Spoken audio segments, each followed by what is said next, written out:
Alright guys, welcome back. So last video we left off at respiratory embryology. We basically went through all of it, the main cells, lung development, the different stages and where surfactant is made, right? So those are the basic things you get a lot of questions on.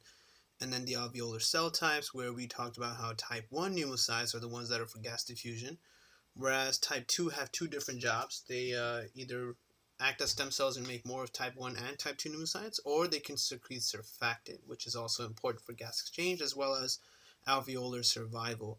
And if all of that doesn't work too well, then there was a little discussion on neonatal respiratory distress syndrome, and we did a couple questions regarding sphingomyelin. Now there's a couple more things on this page right here, but I'm going to come back to that later.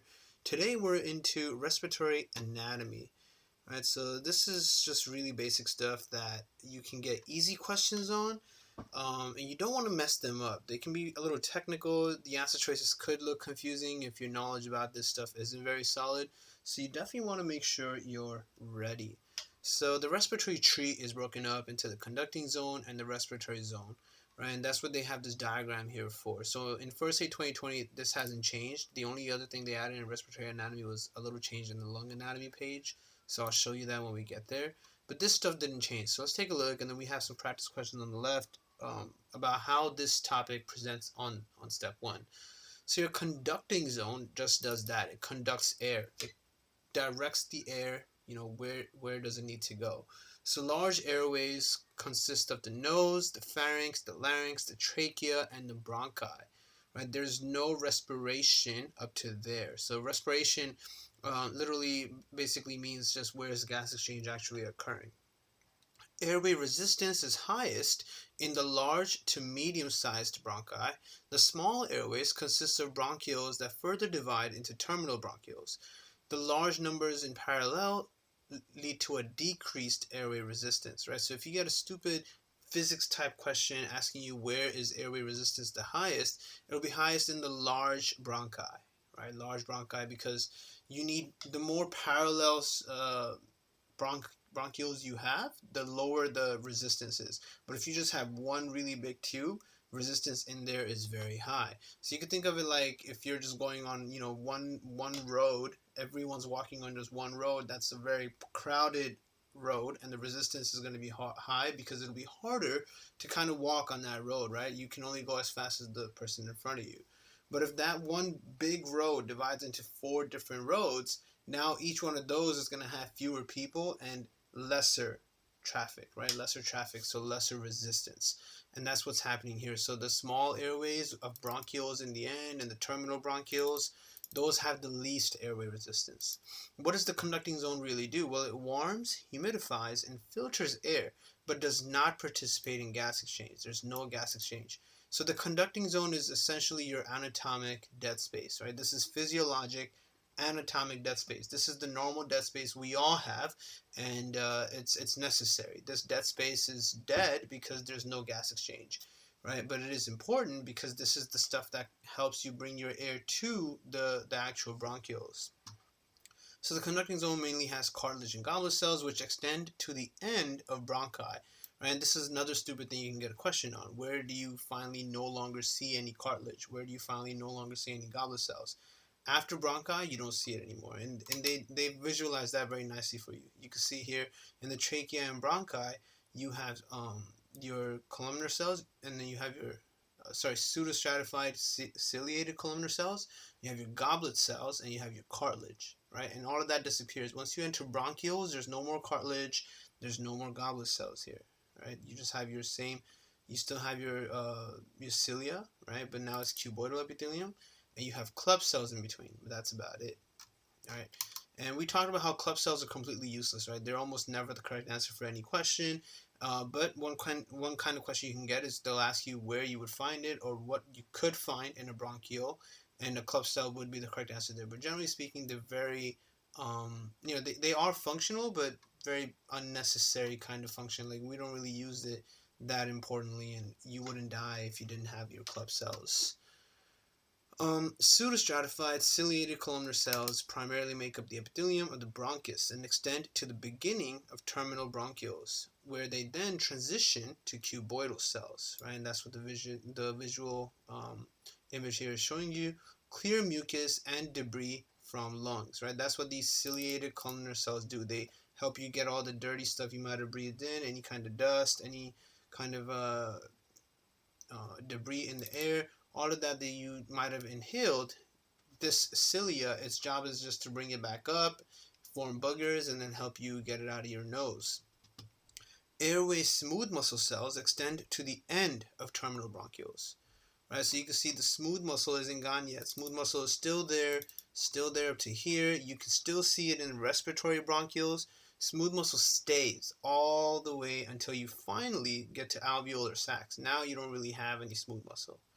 Right, so that's another silly thing you can get an anatomical question on. Be ready for that too. Then you have your respiratory zone. So this is the lung parenchyma, which consists of respiratory bronchioles, alveolar ducts, and alveoli. This zone is what actually participates in gas exchange. Mostly cuboidal cells in the respiratory bronchioles, then simple squamous cells up to the alveoli, where you have your squamous, thin type 1 pneumocytes that are responsible for gas exchange. Cilia terminate in the respiratory bronchioles, right? You no longer need cilia once you enter here. Right, you had cilia up to the terminal bronchioles. That's it. If there's no need to clear debris from respiratory areas, it shouldn't have reached that far in the first place, right? So I put that here. No more cilia, whereas here, no more cartilage or goblet cells, right? And then smooth muscle doesn't stop until you get to the alveolar sac. Right? So very important little things to actually notice.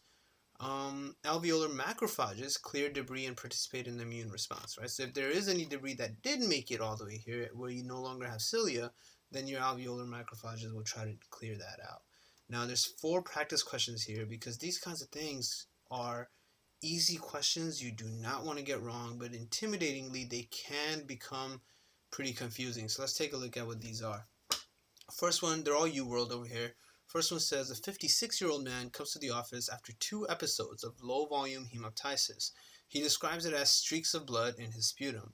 The patient has had chronic cough over the last several years, most prominently in the morning. He has also had several recent respiratory infections.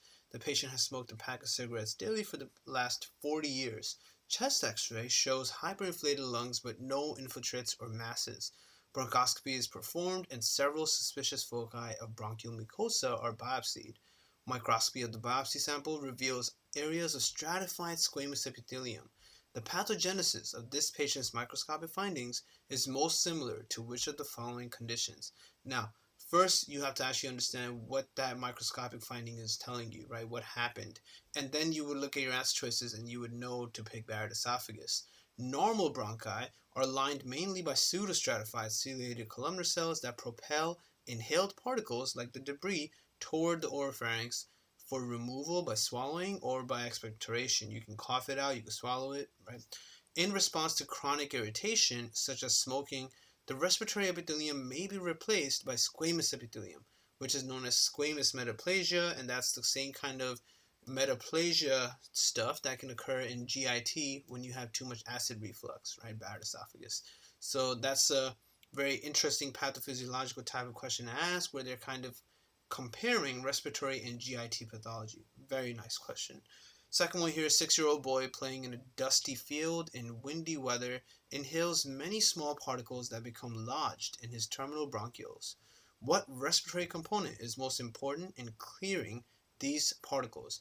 And yes, club cells were an answer choice there too, but clearly the correct answer for clearing debris like the dust and stuff, the answer was ciliated cells. Club cells are almost never the correct answer. Ciliated cells. Mucociliary clearance is responsible for removing the vast majority of inhaled particles that lodge within the bronchial tree. Very straightforward explanation right there. The last question here at the bottom, bronchi are lined with pseudostratified epithelium. As the airway continues distally, the epithelium changes. Which of the following is last to disappear as the epithelium changes along the respiratory tube? And the answer were cilia, goblet cells, mucus glands, serous glands, or cartilage. Right? What is the last thing to disappear? And the last thing to disappear was cilia, right? Now, they didn't have smooth muscle as an answer choice, but the actual last thing to disappear would be the smooth muscle. But you can see here I put no more cilia. That's the last thing that went away along the, they said along the respiratory tube, right? So that's just basically the conducting zone. And the last thing to disappear from the conducting zone are the cilia. And then in the respiratory zone, you still have smooth muscle, which then disappears when you get to the alveolar sac. And so this last question was literally a question from this page. That's exactly what this question is about. And you would put cilia as an answer and move on in life. That would be it. All right, so very important to be able to recall how this is transitioning, how the conducting zone reaches the alveolar sacs.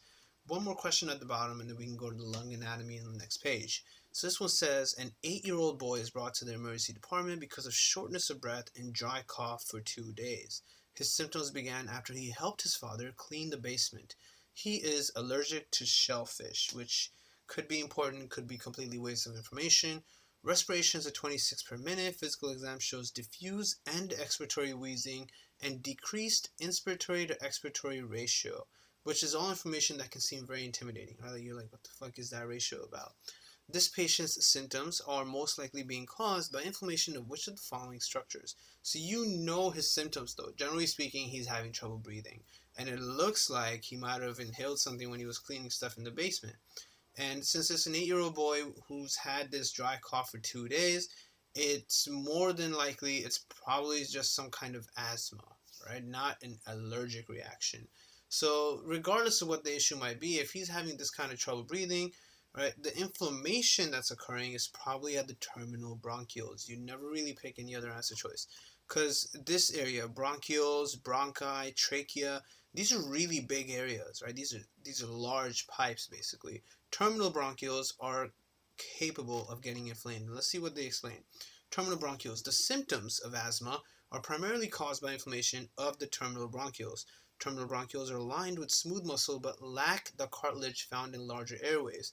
When an allergen triggers a hypersensitivity reaction, there is bronchial submucosal edema and smooth muscle contraction, and the airway collapses because they don't have support of cartilage. This collapse leads to the symptoms of asthma, right? And that's why knowing that cartilage disappears right after the bronchi, cartilage starts to disappear here. This is why this is so important. So in the terminal bronchioles, since you don't have basically bone to keep the structure stable, in asthma, those areas start to collapse, right? And then you can't breathe correctly. So that's another question regarding something that is super, super high yield. Asthma is one of the most high yield topics regarding respiratory system.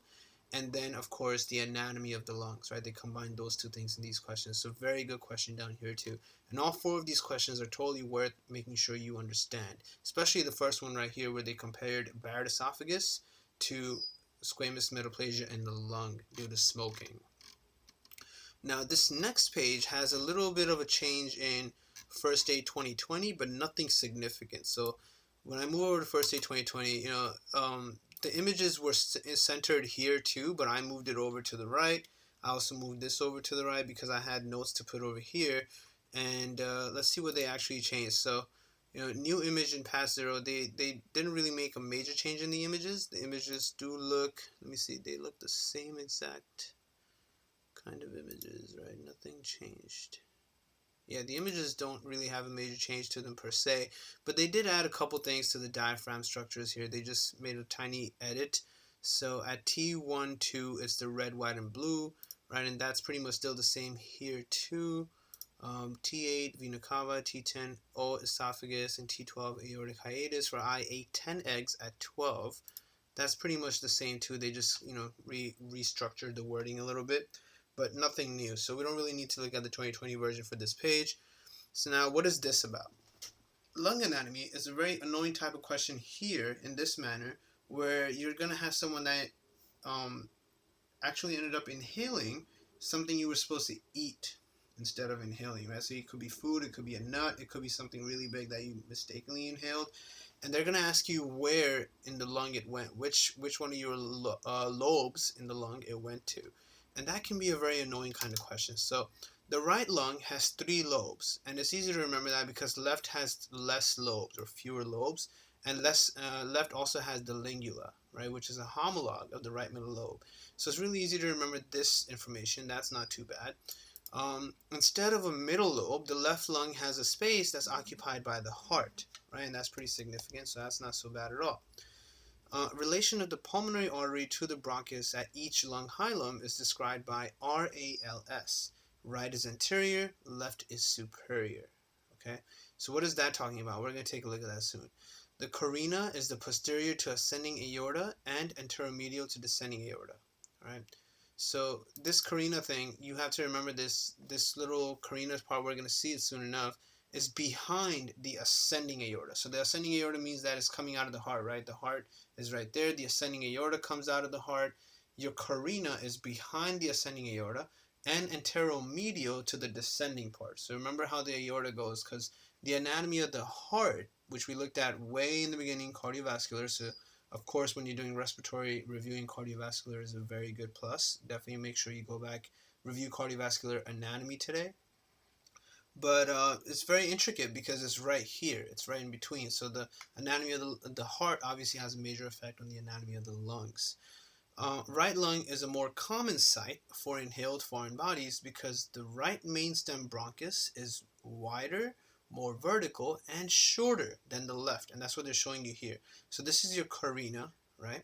And you know that this is behind the ascending aorta. That means that the ascending aorta goes like this right here and then goes behind it.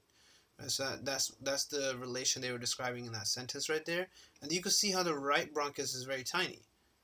Right, and it's also kind of, just like they're describing, more vertical, perfect for something to be coming down and then just go this way, right? That's kind of what they're trying to get you to believe. And you can also understand that since the right has more lobes, it's more likely to go in one of the right lobes. That's another thing you can use if you want to help you remember. Now, the other effect is, what were you doing while you aspirated the foreign body? Were you supine? Were you lying on the right side? Or were you just standing upright? Okay. But notice how here they haven't put the scenario of what happens when you were lying on the left. So of course, if you're lying on the left side, it will go into the left bronchus, and we're going to see that too. So this is for if you aspirate a peanut, which is the typical kind of question. You can also get a question where they aspirate a coin or something. If you're supine, if you're laying on your back, usually enters the superior segment of the right lobe. Okay, and we're going to see pictures of that stuff on the next page. I have a bunch of notes here and some practice questions. But it'll go to the superior segment of the right lobe. Okay, while lying on the right side, it usually enters the right upper lobe. All right, so because you were laying in bed, it went to the superior segment of the right lower lobe. But if you were lying on the right side, it went to the right upper lobe.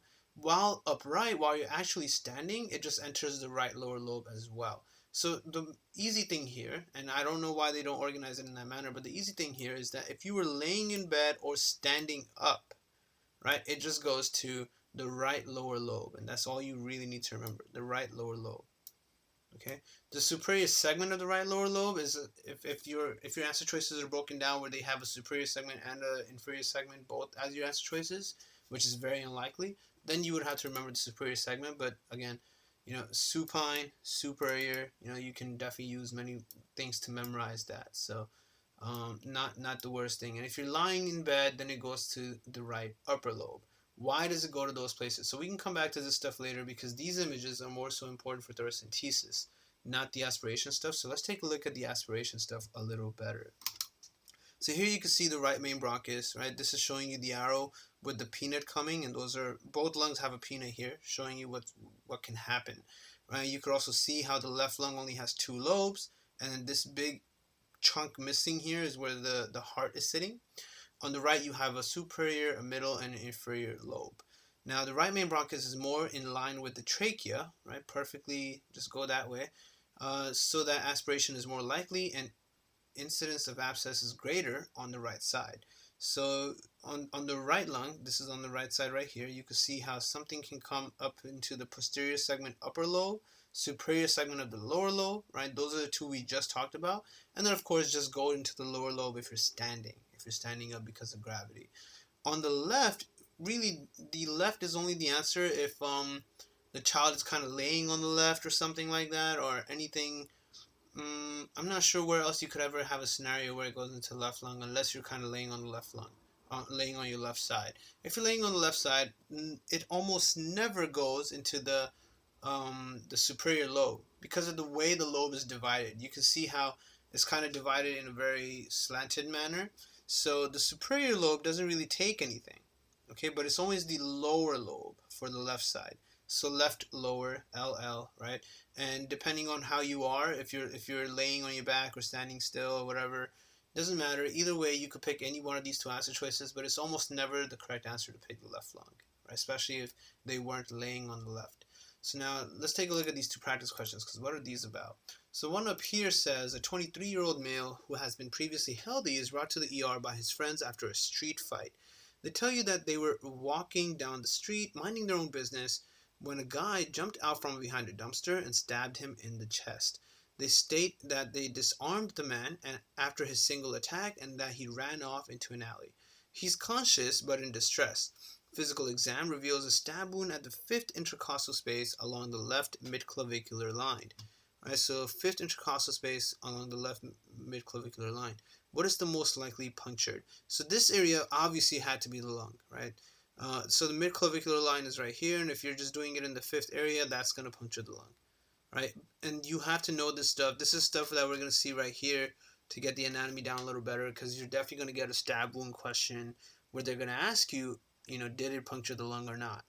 Or did it miss the lung? And if it missed the lung, then it's probably, like, you're probably wrong if you're not picking lung, unless it's blatantly obvious, because usually those questions, it does hit the lung, okay? Or it hits just the pleura. So that's another thing you have to understand too. This question here is more about aspiration. So this one's from Amboss. It says, a 2-year-old girl is brought to the emergency department by her mother because the girl has had a cough and shortness of breath for the past 2 hours. Her symptoms began shortly after she was left unattended while eating watermelon. She appears anxious and mildly distressed. Examination shows intercostal retractions and unilateral diminished breath sounds with inspiratory wheezing.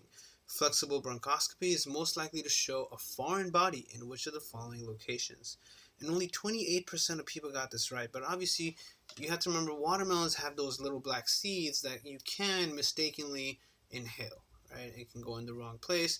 And she's just eating watermelons. Now, they don't really tell you anything else, though, right? She's just 2 years old, and now she's appearing anxious, eating watermelon. So where is the most likely place it could have gone? It had to go to the right lung. Right intermediate lobe bronchus was the answer that only 28% of people got correct. The trachea divides into the left main bronchus and the right main bronchus at the carina. The right main bronchus then splits into the upper lobe bronchus as well as the intermediate lobe bronchus, which subsequently splits into the right middle and right lower lobe. Because the right mainstem bronchus is oriented more vertically than the left, the majority of aspirated foreign bodies are found in the right lung airways. More than half of these are localized in the intermediate lobe bronchus, and that was it. But 49% of people just chose right middle lobe bronchus, and that is not the most common site, so that was why that was wrong, right? And you have to know that step one is all about what's the most common, what is the more correct answer. Even if you have two answer choices that are both viable and both possible, you have to pick the one that's most common and more likely or more correct, right? That's the thing that 49% of people here kind of just messed up on. And the image on the left is showing you what's happening in the right lung, right? So for this patient who wasn't laying, right? This is not, they didn't say that the patient's laying. This patient was just sitting there eating a watermelon. And we can assume that they were just sitting and eating. No one really lays and eats per se. Don't assume that they're laying and eating unless the question tells you they're laying and eating. So since this little 2-year-old girl was just sitting there and eating a watermelon, it more than likely came down and went. And they tell you, just like the peanut, right, while upright, while lying on the right side, while supine, right, all of these just in first aid, they really just only tell you about the right lower lobe, right? The right upper lobe while lying on your right side, which is a whole different scenario that we didn't have. So you can see how this topic isn't really talked about very well in first aid.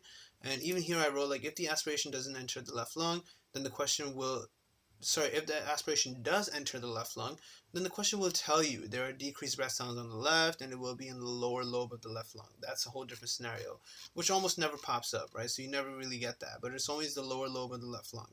But on the right side, the right intermediate lobe bronchus is the most common site that you pick as an answer choice, not just right middle lobe bronchus, right? Right middle lobe, you could tell here, right middle lobe is never the answer, okay? So right intermediate lobe bronchus, and it was really an interesting way to see that because I've never really seen this kind of topic. I actually got that question wrong too, and I was part of the 49% when I saw this question. So right intermediate lobe bronchus is what you would pick, and this was a very important question to put into here. This was a question from UWorld about the same kind of topic, and then a picture from UWorld telling you about the dependent segments. So here you can see a 63-year-old man is admitted to the hospital after suffering a cerebral infarction. A swallow study performed during the acute recovery period shows oropharyngeal dysphagia. Despite being maintained on the appropriate dietary restrictions, the patient experiences an episode of vomiting while lying on his back and subsequently develops pneumonia, which would be the aspiration pneumonia, because he's vomiting and he's old.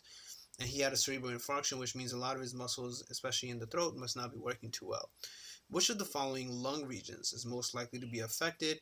And you can see how this was also a struggle of a question for many people, right? 50% almost got it entirely wrong, because even that 50% was split between 28 going to basilar segments of the right lower lobe, 23 going to middle lobe segments of the right lung, and the correct answer was the posterior segment of the right upper lobe, right? Only 47% of people got this correct. But if you aspirate something while laying, right, then it goes like this: posterior segment of the upper lobe. Right? Just think about it. You're laying on your back, it's coming down, it goes into the right mainstem bronchus, and then it's just going to go into here. Right? And then, of course, some of it is also going to go here, but the correct or the more correct answer choice and the most likely answer choice that you pick is posterior segment upper lobe. Right? Posterior segment of the right upper lobe if you're laying on your back. So that's another practice question to check that out. Now, the rest of this lung anatomy page basically shows you the anterior and posterior view of the entire thoracic cavity with your rib cage and showing you the lungs, right? So you have your entire lung, which is colored, and then this gray area, which is just the pleura, right? Just the pleura. So someone can have a fracture of their rib cage, which can obviously end up puncturing their lung, or they can have a stab wound where something like that question we just saw, someone attacked somebody and stabbed their chest or stabbed their back. Right? And based off of where the stabbing occurred, in between which rib cages, you have to be able to identify what part of the lung got injured. Oftentimes that can be an answer choice too, whether the top, middle, or inferior lobe was the one that was struck by the attack. So this is a table right here and a practice question from UWorld, kind of helping you figure out how you would pick an answer choice.